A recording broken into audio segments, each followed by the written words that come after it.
What is up, guys? It's been such a long time since we last spoke. Uh, Life's been busy with work, busy with animals, getting into boxing, little bit of this, little bit of that. But enough about this. Let's go ahead and get back to it. Today we're gonna be mining for some XP, trying to improve our levels and use those levels to enchant our armor and weapons and hopefully look super cool by the end of this video. But let's go ahead and get started, guys. Our first story is my friend's or my wife's friend insulted her and I've been slowly returning the favor. So my wife's friend got married a couple years back. She made it this 3-day long event with multiple meals and 2 ceremonies.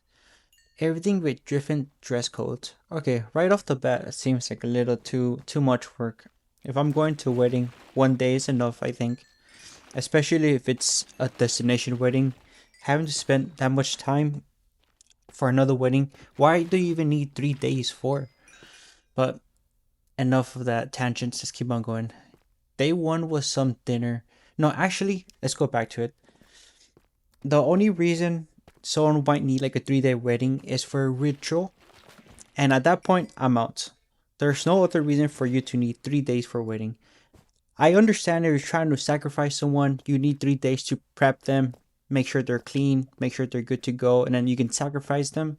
But besides that, I think you should probably head out. I think they're probably gonna try to attack you. But now, let's leave that tangent. Day one was some dinner that started at 9 p.m. and took 3 hours, which she then forced everyone to go dancing afterwards. We joined for the meal, but it being a weekend, told her couldn't go dancing. The next day at her brunch, she tells us how much fun they had dancing and how even old people and children went. I brush it off and smile. Well, old people don't have nothing else to live for, so they're just gonna keep dancing, you know? You can't compare them with anyone else. Then 2 different ceremonies happened that day.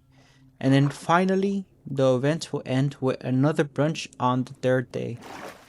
By this point, we are exhausted because we are not party people, but wanted to be nice and participate. So the morning before the brunch, we get up early, get into our fourth outfit of our event. My wife does her hair and makeup again for the fourth time, and we get to this brunch. Her friend greets us and says, "Oh, hi babe. Wow, you look comfy," with this judgmental tone in her voice, as if to say my wife wasn't trying hard enough, which was BS. Yeah, I understand, bro. I'm not a woman, I'm pretty sure, but I feel like doing makeup 4 times in a day seems like so much work. My girlfriend sometimes takes 30 minutes to an hour to get makeup, so I don't blame her for not wanting to go all out the fourth time. Let's see where we left off.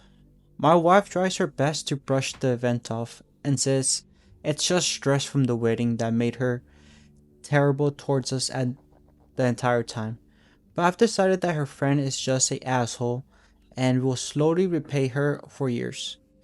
Since then, at various gatherings, I've been giving her the following quote unquote compliments. Oh, let's see. I love how you don't care about vanity. Just go with that natural look, and who cares what people think? You look super comfy. I've said variations of this one several times. I wish I could have your attitude with arriving whenever, but I always have to show up on time for things, and so on. The greatest part is you can see the gears turning as she's trying to figure out if I'm being complimentary or not. I will continue doing this until this person is no longer in our lives or one of us dies. Dang. And that's pretty much it. Oh, there's an edit here. Holy cow, this blew up. You all have given me some incredible ammunition. I will spend the next hour converting them to a note on my phone and can't wait to see her next. Lol. I'll report back in a few months with an update. Oh, I can't wait for that. This was last month, so we'll probably have to wait a little bit long for that. But when it does come out, I'll definitely let you guys know. But let's read some comments from the comment section. Um, Not Penny's Boat 42. Absolute hero. Some other quote unquote compliments to consider for the future.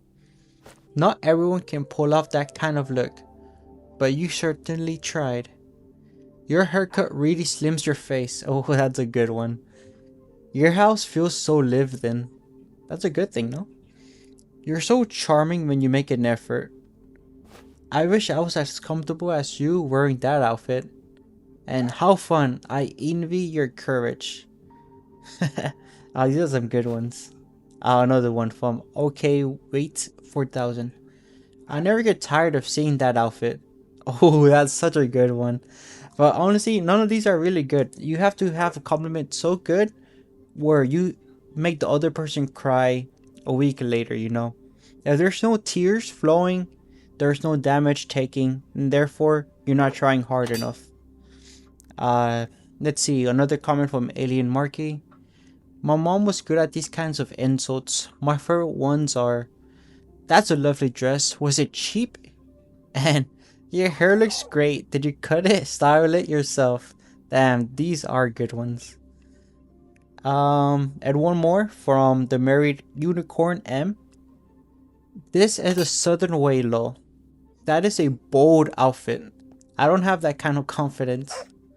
Less is more. And do you need to sit down, have a glass of water? You don't look well, or you look like you're going to be sick. Oh, that one's a good one, especially if they spend hours getting ready. Oh, right before a big event too. Yeah, but we'll see how it goes with them. That's pretty good revenge. Pretty petty, but still revengeful. Let's go ahead and move on to our next story, guys. But look at this armor. It looks sick, don't you guys think? Nice, nice. Now it's all mine. But let's go moving on to maybe a little bit more, not dangerous, but more revengeful. Um, Flatmate turned landlord kept threatening to make me move out, so I moved out without telling him. Dot dot dot. This goes back a long time, around 2004. I had moved away from home at 18 to go to university back in '01. One of my roommates in student halls, let's call him Donald, ended up becoming a good buddy. So when we moved out of the halls after the first year, we ended up in a 4-bedroom house share with two other friends. The yearly lease ran its course, so when that tenancy was up, my friend, who had quit university and was now working in a bank, decided to buy his own place and said I could rent his spare room. Initially, things were fine. At this point, we've been friends for nearly 3 years, but things soon started to change. Donald became antisocial and snidey. Mutual friends stopped visiting because of how unwelcome he would make them feel, and he would actively insult people and say, "It's a joke," when called out. He wouldn't go on nights out with us anymore, and his annoying as F aunt was popping round for visits every other day. Okay. Yep, that sucks. He was a friend, and then he seems like he got a little bit of power and he started to change. A few months into the tenancy, my roommate announced that he was getting Sky TV, or cable TV, and I would have to pay for half. I was working a part-time retail job and paying my own way through uni, and told him I couldn't really afford it. "Then you don't get a say on what I watch on my TV," he smugly replied. He got lazier and lazier and would gaslight me into thinking it was always my turn to do chores. And he would fly off the handle and get angry if he came home and there was any dishes or the bins hadn't been taken out. When I pointed out I did everything he said, "My house, my rules. Maybe we should rethink you living here if you don't want to live by them." His excuse was that he worked all day and I was only at university, even though I was also working 4 days a week at my job shop. on top of 3 full 9 to 5 days at uni. That is a lot of work. Especially as a friend, yeah, at that point he's not your friend. He's just making stuff hard on you for no reason. That started to become the mantra for everything. My house, my rules. Maybe you should move out if you can't handle it. Oh, okay. Yeah, at that point I would have moved out. I don't care if you're my friend before, bro, but if you're buying cable that I told you I can't afford, and then getting mad that I can't afford it, and then having me wash your dishes every time, like I don't mind taking turns, but if you're making me do it all the time, yeah, I'm heading out. I spent more and more time in my room and thought I was polite, barely engaged with him anymore. One of my friends told me a friend of theirs was looking for a roommate, so I went to meet with them, saw the room, and decided to accept and move. My parents knew I was having a hard time, and they said they could drive up and help me pack up and move home. Within 2 weeks, I had organized the move and had booked time off work one weekend to do it. I decided not to bother telling my flatmate, so he was surprised when my parents showed up that Saturday morning. Donald was suddenly nice as pie, sucking up to my folks and acting like we were big buds. When he said to my mom, "I didn't know you were coming to visit," I replied, "They're not. They're here to help me move out. I have a new flat. I decided I didn't want to live by your rules after all and find somewhere else like you kept suggesting." Dang, in front of the parents. Donald's face fell and he just stared like he was waiting for it to be a prank. Then he strolled off to his bedroom and avoided us when no one left. My folks were able to get me moved in just 2 car trips, so it took maybe an hour to get all moved out. I didn't even say bye, just left my keys on the coffee table and walked out the door. A few hours later, now in my new home, I got a text from Donald reading, "I'm really sorry for the way I behaved. I hope we can still be friends." I sent him back, "Ha ha ha ha ha," and never heard from him again. My new roommate ended up becoming one of my best friends, and we're still good friends over 20 years later. I never spoke to Donald again, but a mutual friend told me he couldn't afford the mortgage on his flat without me. No one else would move in with him as he'd burned his bridges, and they knew how he acted with me, and he had to move back with his mom, quit his job, and sell the flat. The most satisfying thing was blindsiding him and the look of shock on his face. If you're reading this, Donald, you suck, and your aunt is an annoying, overbearing, rude arsehole too. Yep, okay, yep. Is that revenge though? You just moved out. I guess it could be considered a form of revenge, especially since he's making you do all the dishes and having you pay for cable TV. Who uses cable TV nowadays? But let's read some of the comments. Your house, your rules, but it's my money you want. Exactly, agreed. From Princess Bella 1. This is the natural consequence of being a poopy landlord when you are dependent on your tenant. The upside for you is that you found a friend for life, and Daniel got what he deserved. I bet the look of shock in his face and the pathetic "can we still be friends" tech were satisfying. Good job. And for Madder Than Diagnos, uploaded for the correct spelling of arsehole. Nice. Oh, okay. Now we get an update on the ants, I think. It's not that interesting, sadly. She was just a constant drama magnet. Always on the verge of leaving her husband. Always falling out with her sister, his mom. When she wasn't at the flat, she was calling Donald nonstop, as she ended up being his sole social contact. As he ostracized his friends, he ended up mimicking that toxic behavior. Just really needy and constantly snidey and nasty. I feel like most of the time she was there to discourage me from going into the living room. One time, my roommate's brother and his partner were visiting, and they were having an Indian takeaway. The brother knocked on my bedroom and asked if I wanted to join them, saying they had tons of food, and when I went through, she did her best to make me not feel welcome. Kept talking about how I didn't pay for any of the food.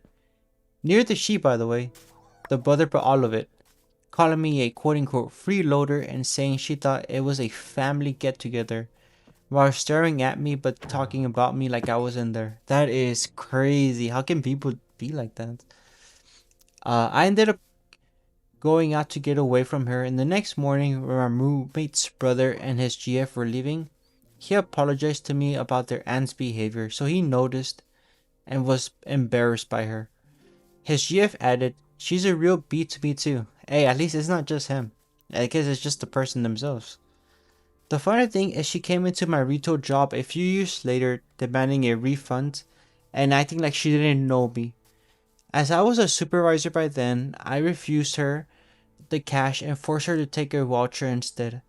As I finished the transaction, she gave her the credit. She snapped, "Thanks so much, I won't be back," and asked, "How are you going to spend your voucher then?"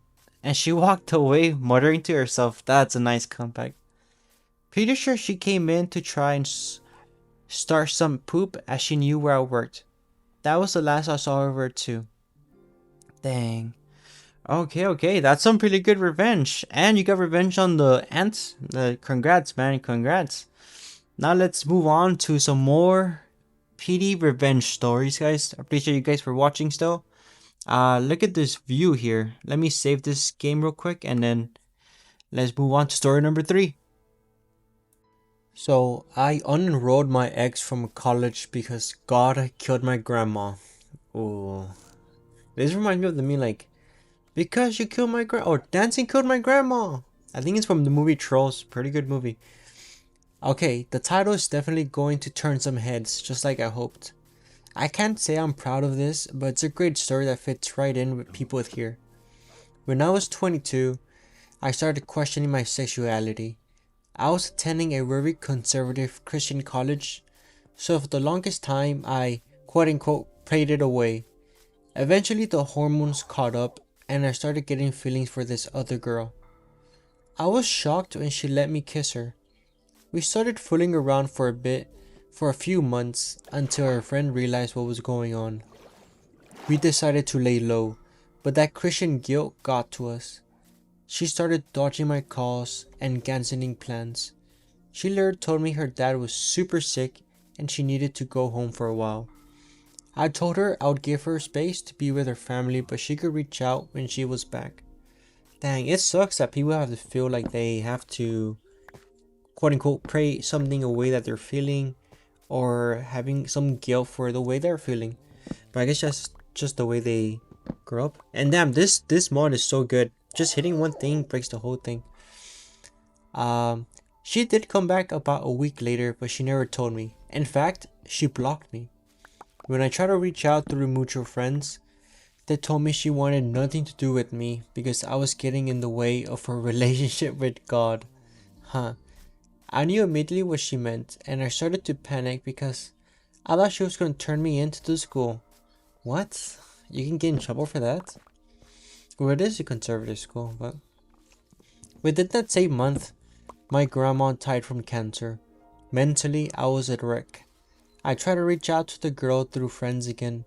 This time, the friend told me that this time should be a clear sign from God.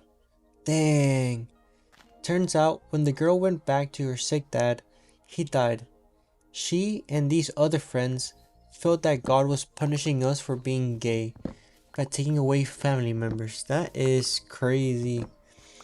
If I'm being honest, this was probably the crack in my faith that grew much wider later. My mental health plummeted as I grappled with fear, guilt, and grief. Okay, you want revenge though. I was logging into my student account on my laptop when I realized she had actually saved her login info to her email when she borrowed it. Uh-oh. She had me blocked everywhere else, so I snooped a bit. Then I got the idea I'm not super proud of.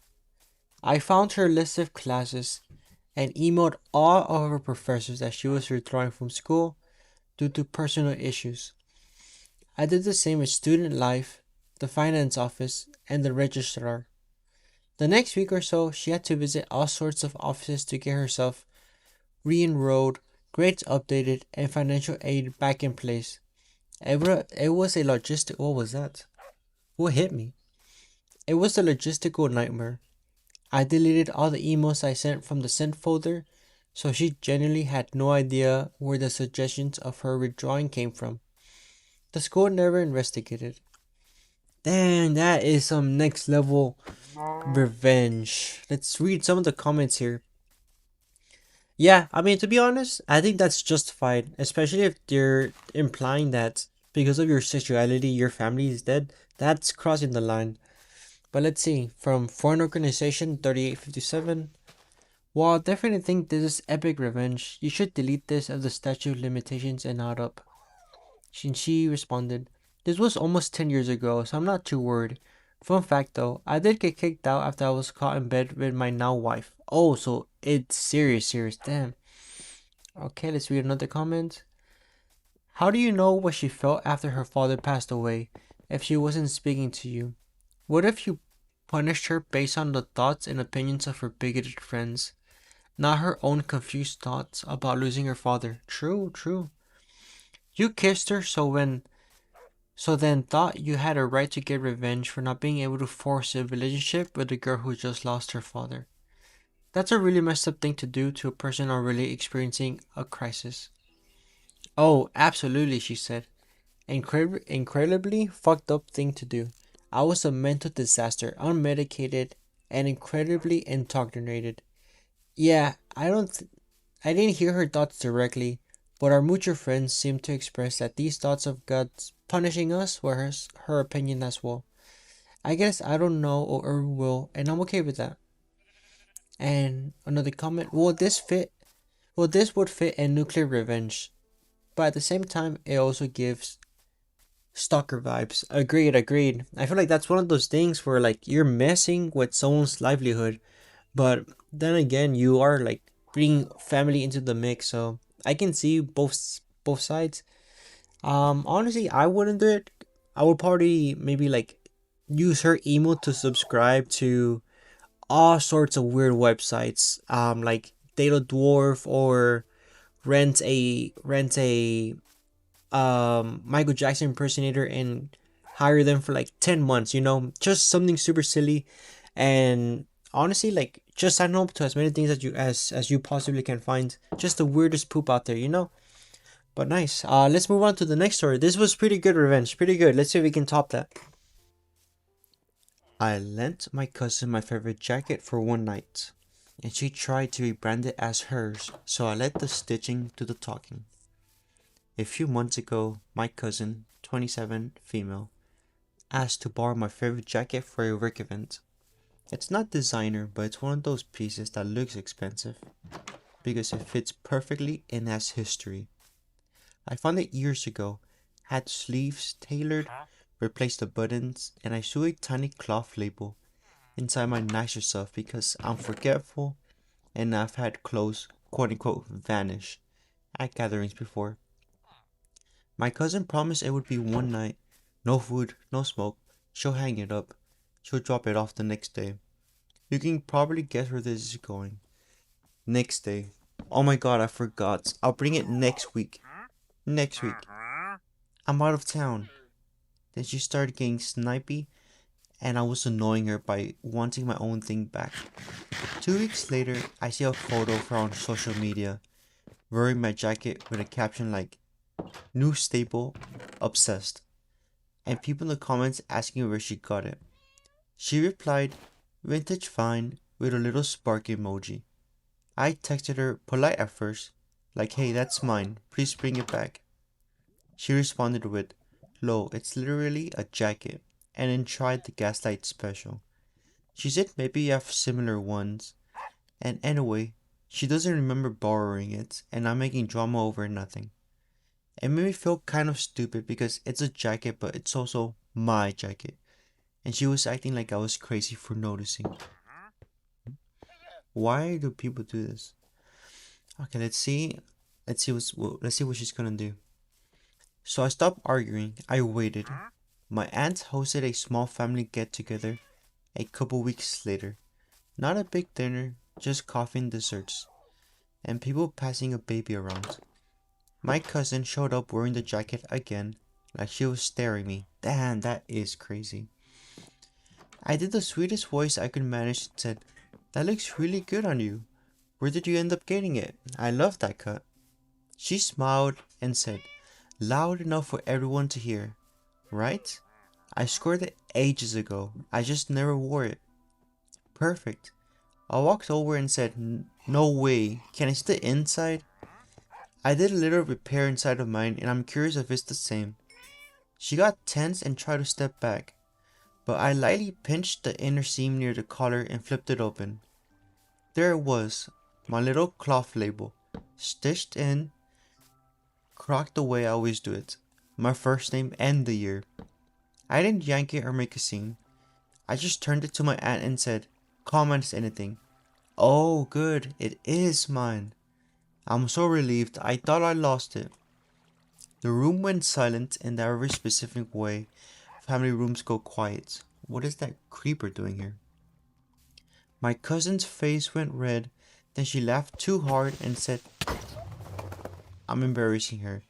I said, you embarrassed yourself when you decided keeping it was easier than returning it. Then I took it off the chair, put it on, and went back to the kitchen like it was the most normal thing in the world.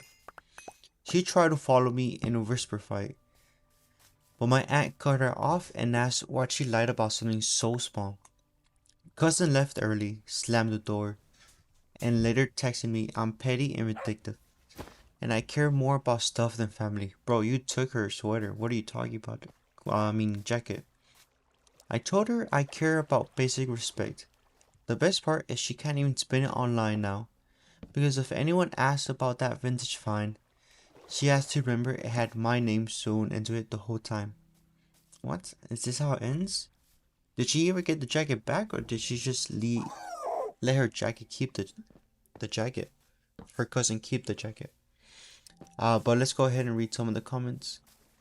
She purposely wore it in a place where she knew you would be. She deserved that takedown. Agreed. My wife tells me I'm petty and vindictive. I wear that as a badge of honor. Okay, not related to the story, but good topic. Let's read another comment. Am I not family? Is a jacket you try to steal not stuff? Why did you care more about stealing your family's clothes than telling the truth? Agreed.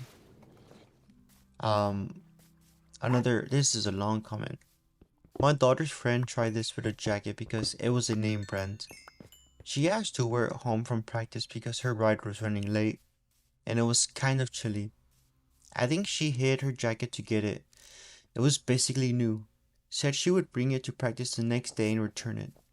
Next day, I don't have it. Next day, the same thing. She kept it for weeks.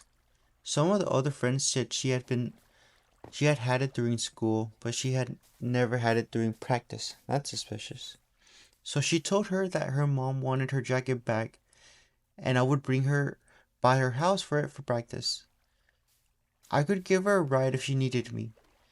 She finally returned it with an attitude. This is the same quote unquote friends that would volunteer and tell people that my daughter's family had money. My daughter thought it was funny because we aren't rich and I'm very frugal. I just believe in quality. I had told her that she had been low-key jealous because she would keep telling people we're rich out of the blue. For her birthday, she would tell my daughter what to buy her specifically and never brought her anything. My daughter is generous, but I always tell her to give what she wants. When people are real specific on what they want from you, but don't reciprocate, they are placing an order. Charge them. After that, she was only allowed to loan things to kids for similar stuff. Damn, that sucks. That was a pretty good story. I would have wished we knew what would happen to her jacket if she ever got it back, or the cousin just got away with it scot free. Besides the embarrassing family situation, but I digress. Let's move on to the next story, guys. Don't mess with the apprentice. I am an apprentice in the skilled trade and back in the 90s, working at a large commercial job site. 5'7", but was pretty muscular at the time. I had a reputation already as a hard worker who listened and did what he was told. And my father was known for 25 years in the trade as well and respected. There was this tall, thick guy who was American Indian, pulling that card out left and right, was known to be a bully and treated apprentices like crap. I had pull I had put my tool belt down to do something, and he walks up and grabs my 420 and 440 channel locks out and walks away with them. Huh? WTF. But as long as they come back to me, fine, whatever. Nope. I can see him 100 feet away, does whatever he was doing, and then goes put them in his oversized truck. Several journeymen see this too. I walk over to him and ask him if he plans on bringing my channels back. He just sneers and turns away.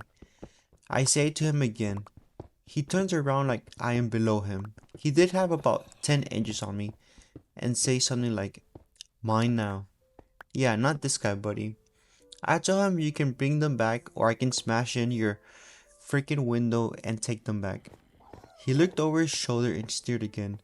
With maybe a dozen guys there watching, I picked up a 20-ounce hammer, walked over to his truck, and smashed in the dryer window with a half dozen blows, opened the door, and take out my tools sitting on the front seat, my name written on the blue rubber handles, and etched into the middle above the joint fastener. Walked right past him with channels in one hand and hammer in the other. Said something like, "Don't ever freaking steal from me again," and put my stuff back in my belt. And that is pretty cool. And why is he even taking another guy's tools? Dude was livid. Wanted me thrown off the job site and out of the trade, screaming at the foreman. But some of the old timers came up and told the foreman, "Nope, dude did what he had to do. You don't steal another man's tools, period." Agreed. At that point, some of the younger journeymen all admitted they saw him do it. Said I gave him 3 chances, and after that, took care of it. Every site I was on, guys were calling my father and telling him where I was, what I was doing, that I was out there busting my ass, working hard and learning. When my father heard about this on a phone call, he just turned and looked at me and slightly nodded his head in approval. My father died less than a year ago, and as I go through his tools, I see them all marked the same way he taught me.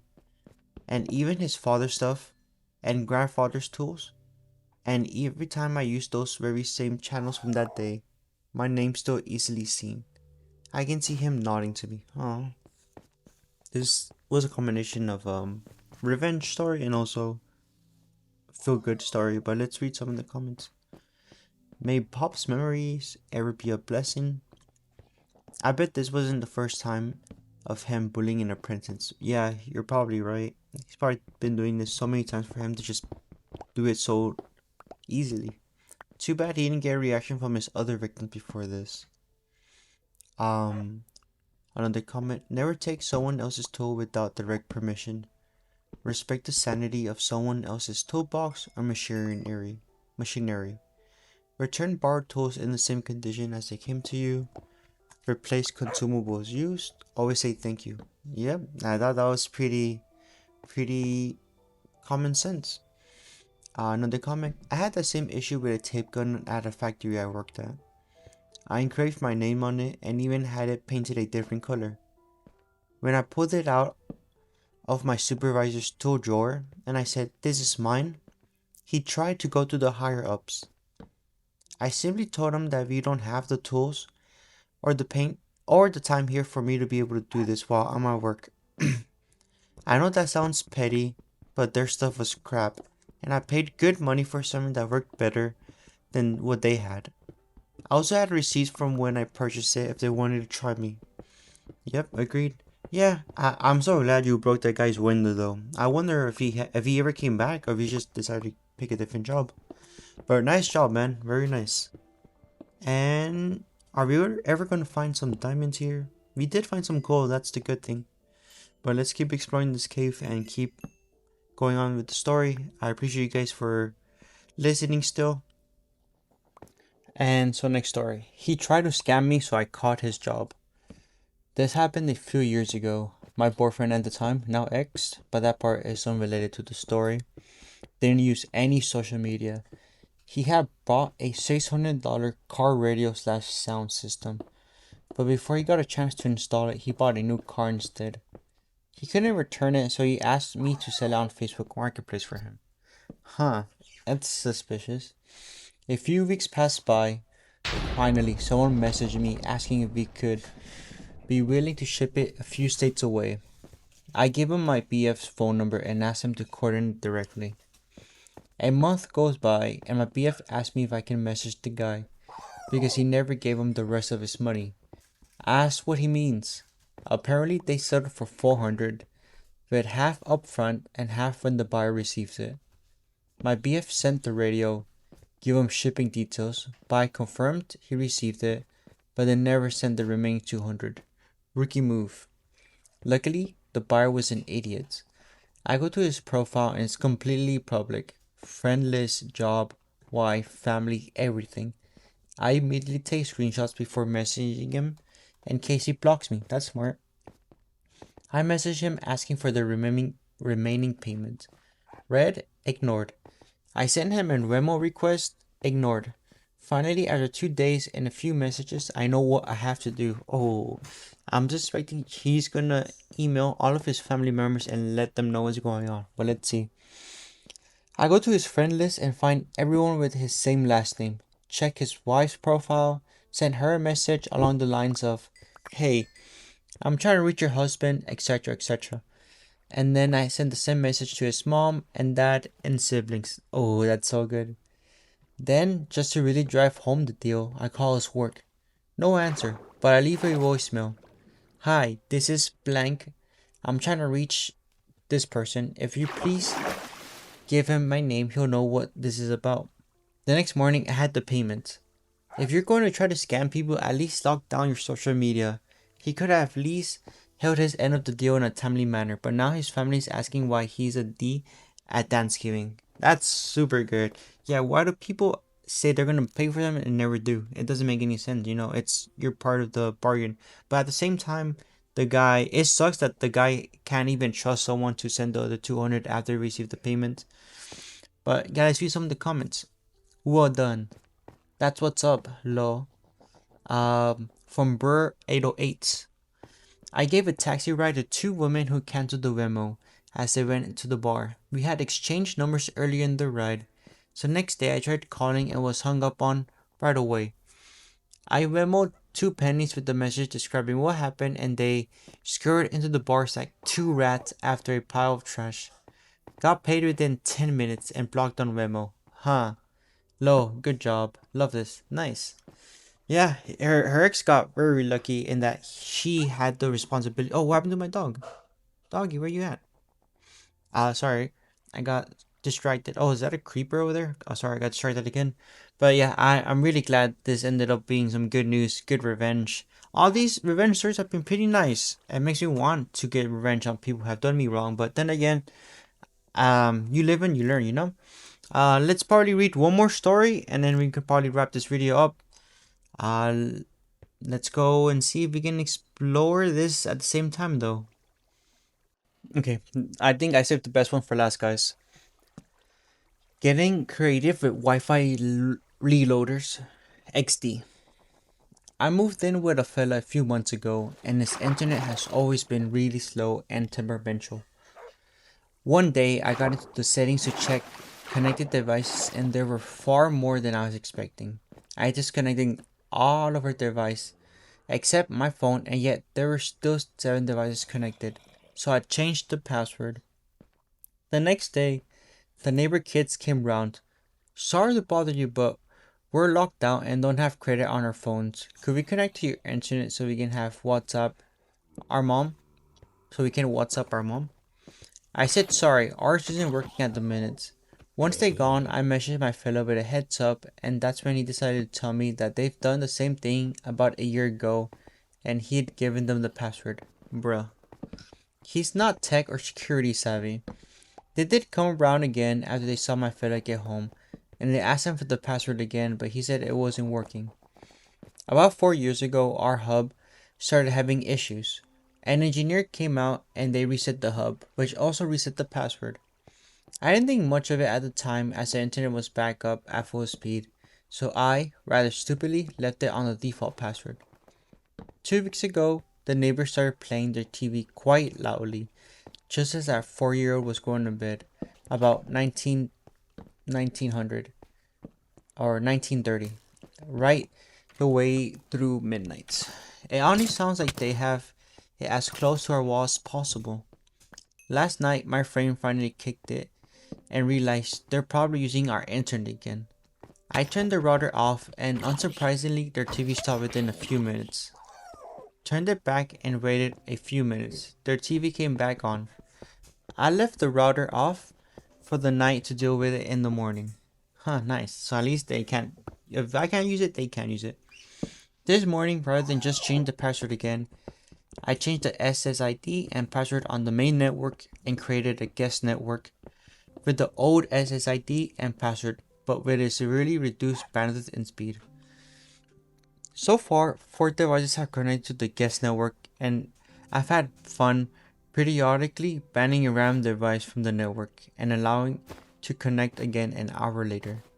Their kids will be home from school shortly, so I can imagine even more devices will connect to the guest network, making it even slower.